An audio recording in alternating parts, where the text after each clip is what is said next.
नमस्कार, मी स्नेहल चौधरी. आपण पाहत आहात आत्ताच्या महत्त्वाच्या बातम्या. चला तर मग सुरुवात करूयात आत्ताच्या मुख्य बातम्यांपासून.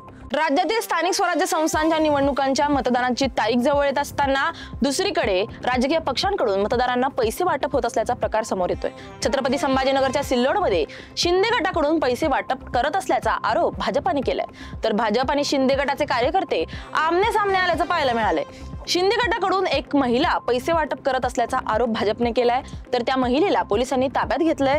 प्राथमिक माहितीनुसार ही महिला आशा वर्कर असल्याचं समोर आलंय. लातूर जिल्ह्यातील मोटेगाव येथे शक्तीपीठ महामार्गासाठी सुरू असलेल्या भूसंपादन मोजणीसाठी अधिकारी आणि पोलीस पथक मोटेगाव शिवारात दाखल झालेत.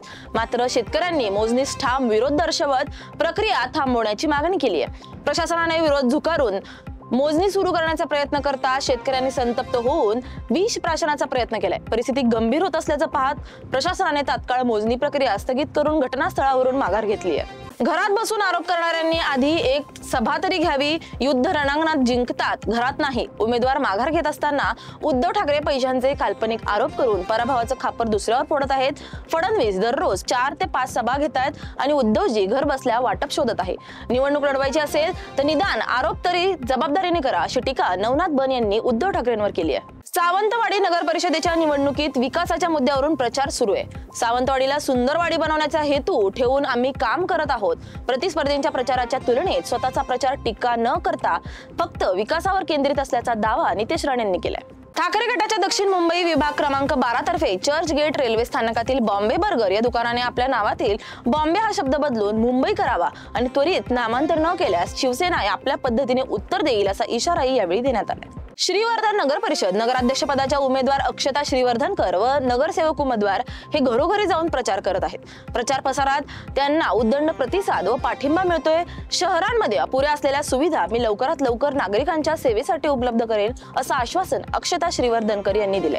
तर श्रीवर्धन नगर परिषदेवर शिवसेनेचाच भगवा फडकवणार असा विश्वासही प्रीतम यांनी व्यक्त केलाय. पंढरपूर शहरात प्रचाराच्या शेवटच्या टप्प्यामध्ये भारतीय जनता पार्टीच्या वतीने मोठी प्रचार पदयात्रा काढण्यात आली. नगराध्यक्ष पदाचे उमेदवार श्यामल लक्ष्मण शिरसाट यांच्या आणि 36 नगरसेवक पदाच्या उमेदवारांच्या प्रचारासाठी शहरातील प्रमुख मार्गावरून पदयात्रा निघाली आहे. यामध्ये माजी आमदार प्रशांत परिचारक, आमदार समाधान आवताडे यांच्यासह हजारोंच्या संख्येने कार्यकर्ते सहभागी झाले होते. असीम सरोदे यांच्याशी माझा काहीही व्यक्तिगत संबंध नाही. राम खाडे यांना झालेली मारहाण ही नगर जिल्ह्यातील एका धाब्यावर घडलेली घटना आहे.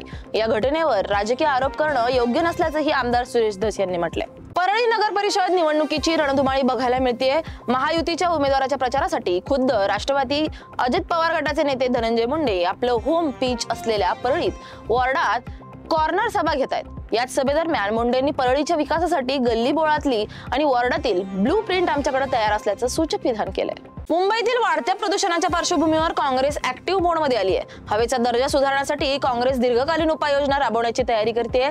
तर यासाठी उद्या काँग्रेसकडून जाहीरनामा जाहीर केला जाणार आहे. या होत्या काही महत्त्वाच्या बातम्या. पाहत रहा LS मराठी.